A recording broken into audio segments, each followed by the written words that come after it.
Bismillahirrahmanirrahim. Assalamualaikum warahmatullahi wabarakatuh. Bismillah, alhamdulillah, wassalatu wassalamu ala rasulillah Sayyidina Muhammad ibn Abdillah wa ala alihi wa ashabihi wa mawalah. La hawla wa la quwata illa billah, amma ba'd. Hadirin wal hadirat mustami'in mustami'at rahimakumullah. Kita akan membahas tentang fikih kurban dengan membaca kitab Fathul Mu'in. Bismillahirrahmanirrahim. Qala al-mu'allif rahimahullah wa nafa'ana bihi wa bi ulumihi wa bi ulumikum wa bi sairil muslimina fid dharaini amin. Qal muhimmatun. Satu perkara yang penting. Muhimmatun ay hadhihi, adapun ini itu perkara yang penting. Yusannu, disunnahkan, muta'akkidan, dengan kesunahan yang muakkadah, sangat dikukuhkan. Lihurrin, disunahkannya bagi orang yang merdeka, qadirin, yang mampu. Disunahkan naibul fa'ilnya apa? Tadhiyatun, menyembelih hewan kurban. Bidzabhi jad'i dha'nin, dengan menyembelih jad'udhan. Jad'udhan itu kambing besar, kambing besar atau kambing gibas. Lahu, yang itu bagi jad'udhan, sanatun, adapun yang sudah berumur 1 tahun. Au saqata, atau yang sudah tanggal apa sinnuhu, giginya jad'udhan. Walau qabla tamamiha, walaupun tanggalnya gigi tadi sebelum sempurna 1 tahun. Jadi disunahkan bagi kita orang merdeka, orang yang sudah mampu. Orang itu dikatakan mampu ketika di hari raya Idul Adha, sehari semalam itu masih memiliki lebihan untuk dia makan sehari semalam di hari raya Idul Adha itu. Ketika ada lebihan dan lebihannya itu sudah bisa digunakan untuk membeli hewan kurban, maka dia orang sudah dikatakan mampu. Nah, sekarang orang di zaman kita ini semuanya orang merdeka.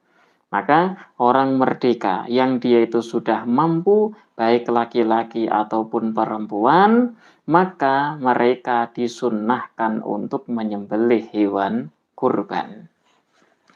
Nah, nyembelih hewan kurban itu dengan nyembelih apa? Bidzabhi jad'i dha'nin. Kambing besar atau kambing gibas. Ya, kambing gibas, kambing besar. Yang umur daripada kambing jad'udhan ini adalah 1 tahun. Jadi nggak boleh ketika kita mau berkurban dengan menggunakan kambing besar atau kambing domba gibas, kemudian umurnya kurang dari 1 tahun. Maka nggak sah, ya, tidak diperbolehkan. Begitu juga akikah. Ketika akikahnya menggunakan kambing domba, maka harus berumur 1 tahun. Nah, kalau belum berumur 1 tahun bagaimana? Maka dilihat, si kambing itu sudah tanggal gigi atau belum. Kalau si kambingnya sudah tanggal gigi walaupun umurnya belum cukup 1 tahun, maka sudah sah untuk kita kurbankan. Sudah sah untuk kita sembelih atas nama kurban, atas nama akikah, itu diperbolehkan. Itu kalau kambingnya kambing domba. Nah, sekarang kalau kambing kacang bagaimana? Saya hanya punya kambing kacang, kambing kecil, atau punya fulus duit cuman kurang daripada harga kambing besar, bisa hanya cukup untuk membeli kambing kacang, maka boleh kita berkurban dengan menyembelih kambing kacang, ya. Ausani ma'zin, atau dengan menyembelih kambing kacang. Au bakorin, atau dengan menyembelih sapi. Lahuma, yang itu bagi thaniyu ma'az au bakor, sanatani, adapun 2 tahun. Boleh kita berkurban dengan menyembelih kambing kacang, atau menyembelih bakor sapi, tapi dengan syarat umurnya kambing kacang ataupun sapi tadi harus sudah mencapai 2 tahun. Kalau kurang dari 2 tahun tidak sah, kecuali apa? Kecuali kalau sudah tanggal gigi. Nah, kalau sudah tanggal gigi, umur kambing kacangnya atau umur sapinya belum mencapai 2 tahun, maka sudah sah, sudah boleh untuk dijadikan hewan kurban. Nah, kalau kita mau nyembelih onta bagaimana?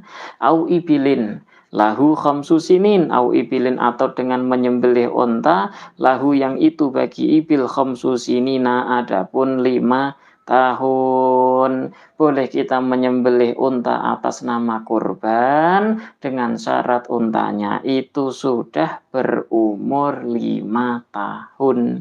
Kalau untanya belum berumur 5 tahun bagaimana? Sah atau tidak? Hukum asalnya tidak sah kecuali setelah tanggal gigi. Kalau untanya belum 5 tahun tapi sudah tanggal gigi, maka sah untuk kita jadikan hewan kurban. Jadi patokannya 2 ya. Kita lihat umurnya terlebih dahulu. Kalau kambing besar, kambing domba tadi bagaimana? Umurnya 1 tahun. Kalau kambing kacang ataupun sapi, umurnya 2 tahun. Kalau onta, umurnya harus 5 tahun. Kalau belum mencapai umur yang telah ditentukan tadi, maka dilihat dengan nazar yang kedua, yaitu dari segi sudah tanggal giginya atau belum. Kalau sudah tanggal gigi, maka sudah sah untuk dijadikan hewan kurban walaupun belum mencapai umur yang telah ditentukan. Naam. Biniyati udhiyatin inda dzabhin, biniyati udhiyatin dengan niat menyembelih hewan kurban inda dzabhin ketika dia menyembelihnya au ta'yinin atau menentukannya. Jadi nyembelih hewan kurban ya pas ketika nyembelihnya tadi niatnya adalah untuk berkurban. Nah, boleh nggak kita berkurban atas nama orang lain? Ya, berkurban tapi atas nama orang lain. Aku beli kambing 1, kemudian ini saya sembelih atas nama teman saya tanpa sepengetahuan juga tanpa seizin dia. Boleh atau tidak? Hukum asal berkurban atas nama orang lain itu tidak sah. Wala tadhiyah anil ghairi bi ghairi idnih. Tidak boleh, tidak sah menyembelih hewan kurban atas nama orang lain tanpa seizin dan juga tanpa seridhonya. Ya, tidak diperbolehkan. Wayustasna, tapi ada pengecualiannya. Apa itu? Pengecualian yang pertama, an yudhhiya wahidun min ahlil baiti, 1 orang dari keluarga besar itu menyembelih hewan kurban, tahsulu biha sunnatal kifayah lahum. Kemudian dia itu meniatkan, jadi beli 1 kambing, berkurban atas nama dia, umpama kepala keluarga, tapi ketika dia menyembelihnya tadi meniatkan pahalanya dihadiahkan kepada ahlul bait, dihadiahkan kepada keluarga besarnya. Ini pahalanya saya hadiahkan kepada istri saya, kepada anak-anak saya, kepada bapak ibu saya. Maka ini bisa dikatakan sah, ya, tapi hadiah pahala saja. Wa kadzalika law asyraka ghairahu fi thawabin. Afwan, yang pertama tadi sunnah kifayah. Jadi menyembelih hewan kurban itu ada 2 kesunahan. Kesunahan yang pertama itu sunnah ain. Setiap individu manusia itu ada kesunahannya. Kalau dari keluarga besar 5 orang, bapak sudah berkurban, ibu sudah berkurban, maka anak-anaknya 3 orang itu belum gugur kesunahan ainnya. Kesunahan per individu belum gugur. Ini kalau sunnahnya yang sunnah ain. Nah, ada kesunahan yang kedua namanya sunnah kifayah. Sunnah kifayah itu ketika dalam satu keluarga besar 1 orang saja sudah melaksanakan kurban, maka yang lain akan gugur kesunahannya. Ya, tidak ada lagi beban perintah untuk melakukan berkurban, tapi perintah yang sunnah kifayah, bukan yang sunnah ain. Ya, sunnah ain per individu, ada juga sunnah kifayah yang dia itu kolektif. Satu orang dari keluarga sudah berkurban, maka yang lain akan gugur kesunahan. Ya, itu tadi pengecualian daripada berkurban atas nama orang lain tanpa seizinnya, hukum asalnya tidak sah, kecuali jika sunnah kifayah, bapak berkurban yang lain udah gugur kesunahan kifayahnya, atau si bapaknya itu asyroka fi thawab udhiyatihi, si bapak meniatkan nanti yang lain saya hadiahkan juga pahalanya kepada mereka, maka sah menyembelih seperti itu. Yang kedua, pengecualian yang kedua al-muayyanah, udhiyah al-muayyanah bin nadri idza dzabahaha ajnabi. Asalnya umpama saya membeli hewan kurban, kemudian saya tentukan, saudara-saudara, ini hewan kurban saya. Ini sudah saya tentukan ya. Atau saya bernadar, nanti ketika saya ranking 1, saya akan menyembelih hewan kurban. Atau saya akan berkurban 1 sapi umpamanya. Maka dengan hal semacam ini, dengan nazar atau dengan penentuan tadi, itu menjadikan hewan kurban saya wajib. Nah, hewan kurban yang tadinya sudah menjadi wajib dengan sebab saya nazarkan, atau dengan sebab telah saya tentukan, bil ju'al bahasanya, ketika diambil oleh orang lain tanpa seizin saya, tanpa sepengetahuan saya, kemudian disembelih oleh orang lain tadi, maka sudah sah. Ya, tadi kan judulnya apa? Menyembelih hewan kurban atas nama orang lain tanpa seizinnya. Nah, ini saya punya hewan kurban wajib, kemudian diambil oleh orang lain tanpa seizin saya, disembelih oleh dia. Nah, ini tetap sah hukumnya. Itu pengecualian yang kedua. Kenapa? Alasannya ketika hewan sudah menjadi wajib, nah maka tanpa niat pun sudah sah itu. Kemudian pengecualian yang ketiga, tadhiyatul imam anil muslimina min baitil mal. Ketika ada imam, presiden, wali kota, umpamanya gubernur, si imam ini tadi mengambil uang kas negara, uang rakyat, kemudian dibelikan sapi, dibelikan kambing, dibelikan onta, disembelih atas nama para rakyat. Atas nama para rakyat. Maka ini sah, walaupun rakyat tidak pada tahu ini itu kambing dari mana, sapi dari mana, onta dari mana, nggak ada duit kok tiba-tiba bisa beli onta si pemerintah gitu kan.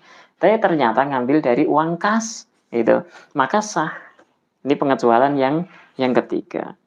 Berikutnya pengecualian yang keempat, kita boleh sah menyembelih hewan kurban atas nama orang lain tanpa seizinnya, adalah tadhiyatul wali min malihi an mahajirihi.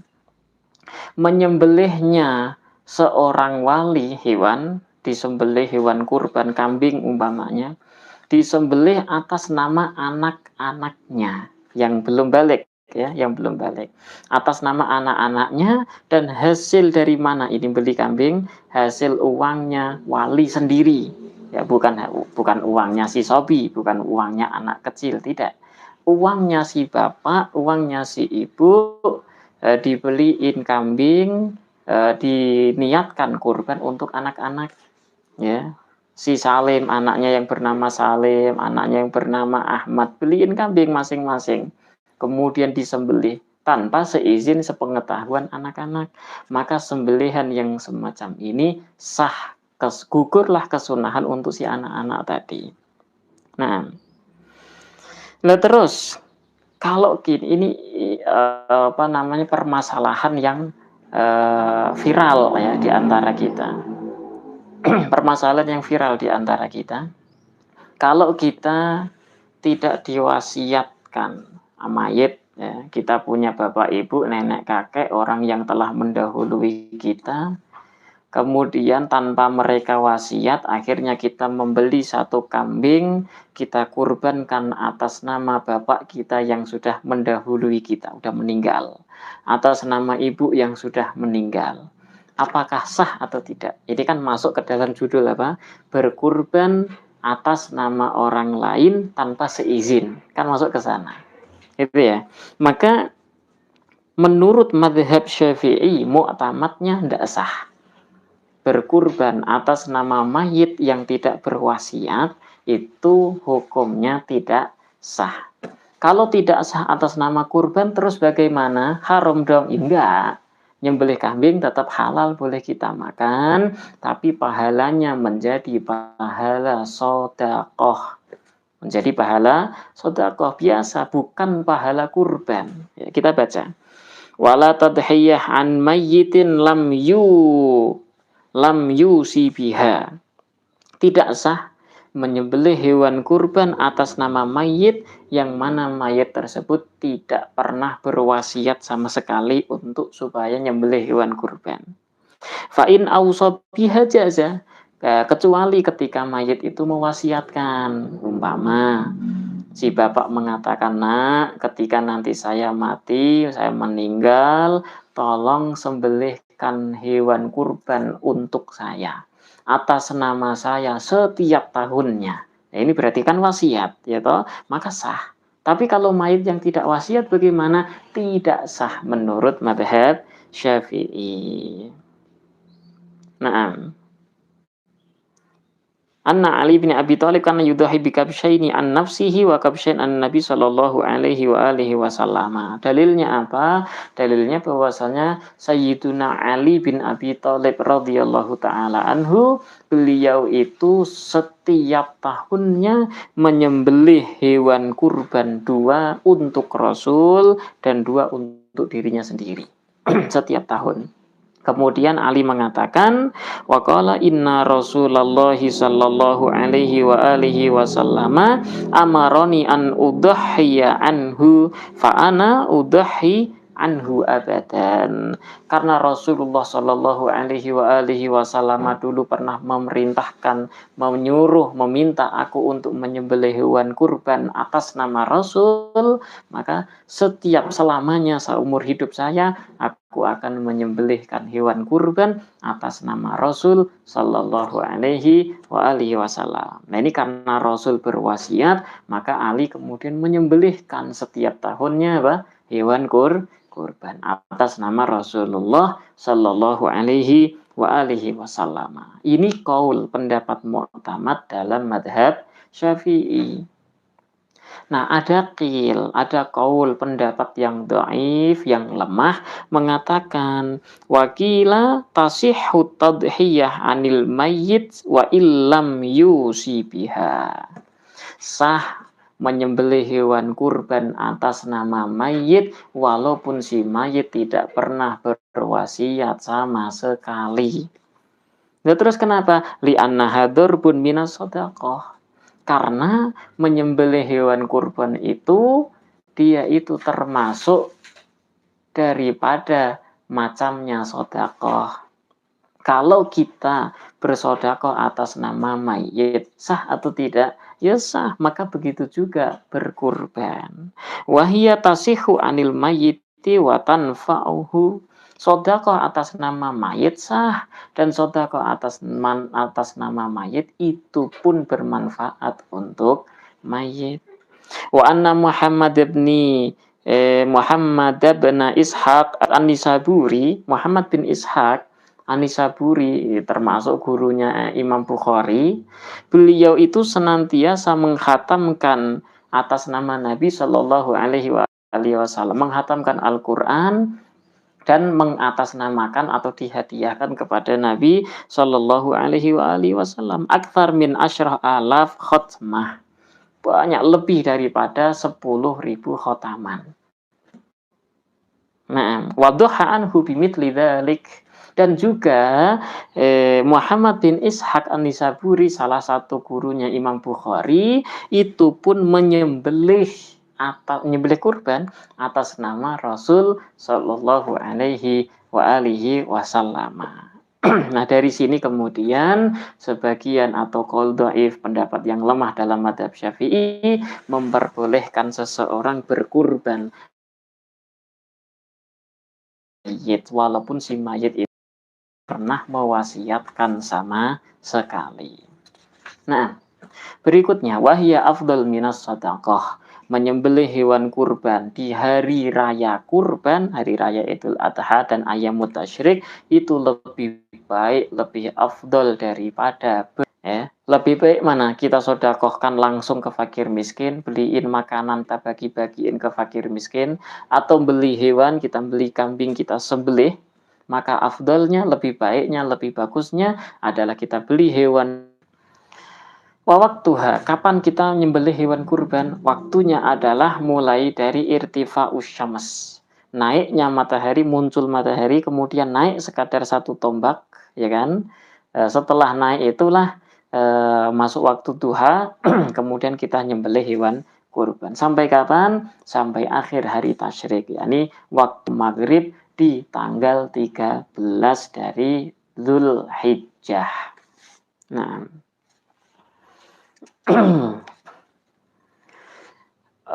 nyembelih hewan kurban itu ada syarat-syaratnya, ya. Hewan kurban itu ada syarat-syaratnya. Qauluhu wala yujzi'u ajfa'u. Wala yujzi'u, dan tidak mencukupi apa ajfa'u, hewan kurban yang sangat kurus, gara-gara hilang otaknya. Wa maqtu'atu ba'dhi dzanabin, dan hewan kurban yang terpotong sebagian dari ekornya. Au udhunin, atau terpotong dari sebagian telinganya. Ubina, yang telah dihilangkan, berarti terpotong, ya, tercuil daripada ekor ataupun telinga, itu menjadikan tidak sah. Hewan kurban yang kurus sekali itu juga tidak sah untuk dijadikan hewan kurban. Wa in qalla, walaupun hanya sedikit terpotong daripada ekor ataupun telinganya. Wa dzatu arajin, hewan kurban yang pincang itu pun tidak sah kita jadikan hewan kurban, walaupun kejadian pincangnya itu ketika hewan kurban itu kita robohkan, kita jatuhkan untuk disembelih, ternyata dia berontak, akhirnya pincang, ya, dengan yang pincangnya sangat kelihatan, ya, maka tidak sah untuk dijadikan hewan kurban. Wa awarin, hewan kurban yang buta satu matanya, buta satu mata nggak sah, apalagi dua-duanya. Wa marodin bayinin, sakit yang sangat parah, itu juga tidak sah untuk kita jadikan hewan kurban. Wala yadurru, dan tidak apa-apa apa syakku udunin, sobeknya telinga, au kharaquha, atau rusaknya telinga udun. Kalau hanya sobek saja, yang penting tidak hilang daripada bagian telinganya, maka tidak masalah. Nah, terus berkurban dengan menggunakan hewan kurban, hewan yang hamil bagaimana? Boleh sah atau tidak? Maka menurut mu'tamad Imam Romli, menurut mu'tamad madhab Syafi'iyah, menurut mu'tamad madhab Syafi'iyah, tidak sah kita berkurban dengan menggunakan hewan kurban yang sedang hamil. Ya, tidak boleh, nggak sah. Tapi menurut Imam Ibnu Rif'ah mengatakan sah, boleh-boleh saja. Jadi berkurban itu tidak harus menggunakan hewan yang jantan, enggak. Hewan yang betina pun sah untuk kita jadikan hewan kurban, tapi asalkan si hewan kurban yang betina tidak dalam keadaan hamil. Nah, tapi menurut Imam Ibnu Rif'ah tadi mengatakan sah walaupun hewan kurbannya itu hamil. Nah, wa yajibu tasadduqu walau ala fakirin, dan wajib hukumnya bagi orang yang berkurban itu untuk bersedekah walaupun hanya sedikit. Ya, bersedekah, dikasihkan, diberikan kepada orang fakir, itu boleh, sah. Walaupun hanya sedikit. Yang penting apa? Tidak sesuatu yang tafih, tidak sesuatu yang hina. Ya, ngasih hanya secuil saja ya nggak sah. Sedekah ya setengah kilo, seperempat, setengah kilo atau 1 kilo. Yang lainnya sisanya itu dimakan sendiri nggak masalah. Ya, tidak ada kewajiban harus mensedekahkan hewan kurban, daging kurban secara keseluruhan. Ya, wajibnya hanya sedikit sedikit saja. Ini kalau hewan kurban yang tatawu. Hewan kurban yang dihukumi sunnah. Kalau hewan kurban yang wajib dengan sebab dinadarkan atau dengan sebab dia itu bil jual menjadikan menentukan saya ini hewan kurban saya ya. Ini berarti menjadi wajib dia. Maka orang tersebut wajib mensedekahkan daging kurban secara keseluruhan. Bahkan dia sendiri nggak boleh makan walaupun hanya sedikit. Ya, kalau hewan kurbannya wajib. Nah, kalau hewan kurban yang sunnah, maka dia wajib mensedekahkan hanya sedikit saja. Tapi al-afdal lebih utamanya adalah at-tasadduq bikullihi. Dia itu mensedekahkan keseluruhan daripada hewan kurban tersebut illa luqoman, kecuali hanya 1 atau 2 suapan saja. Ya tabarraku bi akliha. Dia mengambil berkah daripada hewan kurban tadi untuk makan. Wa antakuna minal kabidi, dan lebih baik, lebih afdolnya lagi dia mengambil untuk dia makan 1 atau 2 suapan itu dari bagian hatinya. Itu lebih baik. Nah, tadi kan kita mengatakan mensedekahkan hewan kurban itu kepada fakir miskin kan gitu. Nah, boleh nggak kita mentasarufkan, kita mendistribusikan daging kurban itu kepada orang kaya? Maka jawabannya tentu boleh. Nah, cuman kalau kita berikan daging kurban kepada orang kaya, itu tidak atas nama sedekah, tidak atas nama sedekah, tapi atas nama hadiah. Nah, bedanya apa? Kalau kita memberikan sedekah kepada fakir miskin, maka boleh itu bagi fakir miskin untuk menjualnya, menjual daging yang telah ia terima, boleh. Atau menghibahkan kepada orang lain, boleh. Tapi kalau orang kaya enggak. Orang kaya setelah dikasih hadiah tadi daging kurban, dia orang kaya itu tidak boleh menjual daging yang sudah dia terima. Nah, sekarang kalau mendistribusikan daging kurban kepada non-muslim bagaimana? Sah atau tidak? Maka ada khilaf bainal ulama. Dalam mazhab Syafi'i sendiri itu ada perkhilafan, ada perbedaan pendapat. Yang dikemukakan oleh Imam Muhammad Ramli dalam kitabnya Nihayatul Muhtad, syarah Minhajut Thalibin miliknya Imam Nawawi, bagaimana? Beliau mengatakan dengan jelas nggak boleh kita mentasarufkan, mendistribusikan daging kurban kepada non-muslim. Tidak boleh. Kita baca. Qala Ramli, Imam Muhammad Ramli dalam kitab Nihayatul Muhtad Syarah Minhajut Thalibin mengatakan, laudhaha an ghairihi, ketika ada orang menyembelih hewan kurban atas nama orang lain. Awir tadda, atau dia menyembelih hewan kurban setelah dia nyembelih dia murtad, ya, keluar dari agama Islam. Fala yajuzu lahul akal minha, maka dia tidak boleh memakan hewan kurban tersebut. Nah, walaupun hanya sedikit. Tidak boleh. Kama la yajuzu it'amu kafirin minha mutlaqan, sebagaimana kalau seseorang muslim dia itu memberikan daging kurban kepada orang non muslim secara mutlak, baik non muslimnya itu fakir ataupun kaya, baik non muslimnya itu orangnya memerangi orang Islam ataupun tidak memerangi orang Islam, baik kepada orang Islam ataupun jahat kepada orang Islam, secara mutlak tidak boleh memberikan daging kurban, mendistribusikan daging kurban kepada non-muslim. Wa yukhadhu min dzalika imtina'i ta'il fakir wal muhda ilaihi minha syai'an lil kafir. Begitu juga ketika ada orang muslim dia fakir. Kemudian oleh kita, oleh panitia kurban, kita kasih tuh orang fakir muslim apa? Daging kurban. Nih sodakoh dari fulan ya, hewan kurban dari fulan. Ini dagingnya. Kemudian oleh orang fakir itu, dia mensedekahkan atau menghibahkan daging kurban yang telah ia terima kepada non-muslim, itu juga tidak boleh. Ya, itu juga tidak diperbolehkan. Atau orang yang dikasih hadiah, orang kaya berarti. Dia itu sudah menerima hadiah berupa daging kurban, kemudian oleh dia diberikan, dihibahkan kepada orang non-muslim, juga tidak diperbolehkan.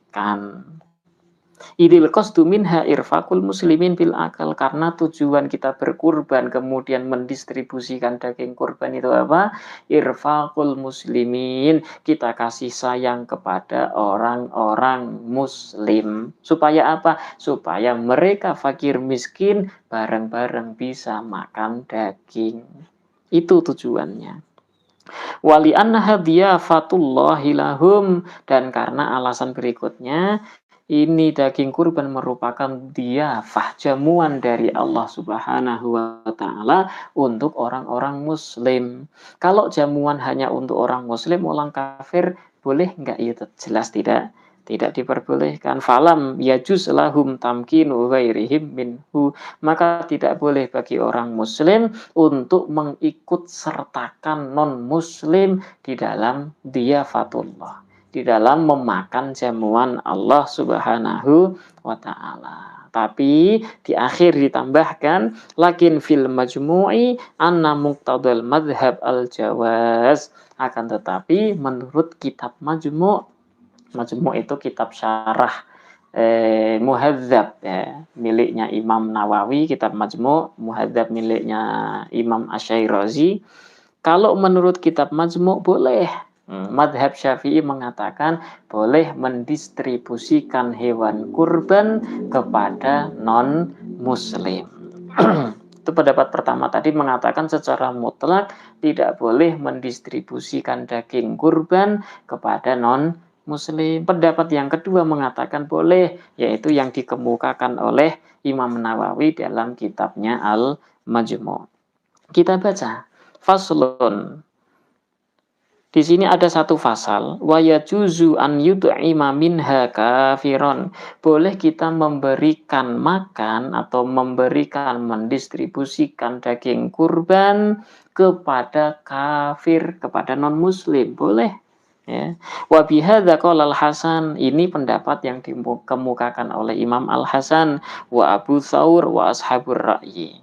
Ya, boleh menurut mereka. Wa qala Malik, dan Imam Malik mengatakan ghairuhum ahabbu ilaina, andai saja bisa hanya didistribusikan selain non muslim, berarti hanya kepada kafir kepada orang muslim saja, maka itu lebih saya sukai. Wa kariha Malikun walis i'ta'un nasrani jildal udhiyah. Imam Malik sendiri memakruhkan, enggak suka ya. Makruh. Imam Lais juga mengatakan makruh memberikan kulit hewan kurban kepada orang-orang Nasrani. Ya, tapi boleh, tapi ma'al karoha. Walana, dan menurut kita madhab Syafi'i, annahu ta'amun lahu akluhu.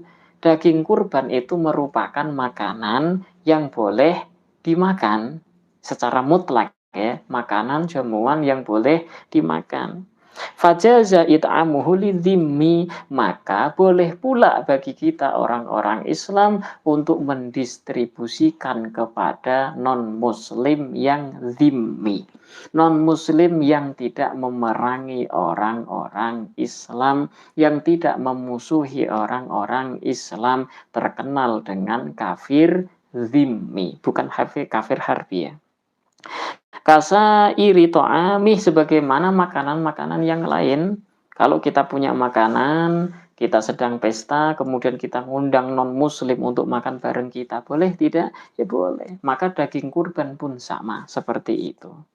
Wali annahu, alasan yang kedua, sodakoh tatawu. Daging kurban itu merupakan sodakoh tatawu, sodakoh sunnah. Fajaza it'amuha adzimmi wal asir. Maka karena daging kurban ini merupakan sodakoh yang sunnah, hukumnya sama seperti sodakoh yang lain, boleh kita berikan, distribusikan kepada non-muslim, kafir zimmi ataupun para tawanan. Maka diperbolehkan kasa iri sodakoh tatawu, sebagaimana hukum sodakoh tatawu yang lain. Fa'amma sodakoh al-wajibah, nah adapun sodakoh yang wajibah, kurban, daging kurban yang hukumnya wajib seperti nazar atau ta'yin tadi ya, itu fala yujzi'u daf'uha ila kafirin, maka tidak diperbolehkan untuk kita berikan kepada orang non muslim. Jadi dengan dua kitab ini kita bisa menarik kesimpulan bahwasanya mendistribusikan daging kurban kepada non-muslim itu ada perbedaan. Yang pertama mengatakan haram, tidak diperbolehkan secara mutlak, baik orang non-muslimnya itu miskin ataupun kaya, memerangi kita ataupun baik dengan kita. Itu pendapat pertama. Dan pendapat yang kedua ini menurut madhab Syafi'iyah mengatakan boleh kita mendistribusikan daging kurban kepada non-muslim, tapi dengan dua syarat. Apa itu? Yang pertama, non-muslimnya itu harus non-muslim yang zimmi, bukan non-muslim yang harbi. Nah, sekarang nggak ada di Indonesia muslim yang harbi, yang setiap ketemu orang Islam dibunuh, ketemu orang Islam dibunuh, nggak ada. Semuanya zimmi kan ya. Ya, dengan syarat tadi non-muslim yang kita kasih daging kurban itu harus non-muslim yang zimmi. Yang kedua, daging kurbannya itu adalah daging kurban yang hukumnya sunnah, bukan kurban yang wajibah. Kalau kurban yang wajib maka harus didistribusikannya hanya kepada orang-orang Islam saja. Wallahu a'lam bishawab.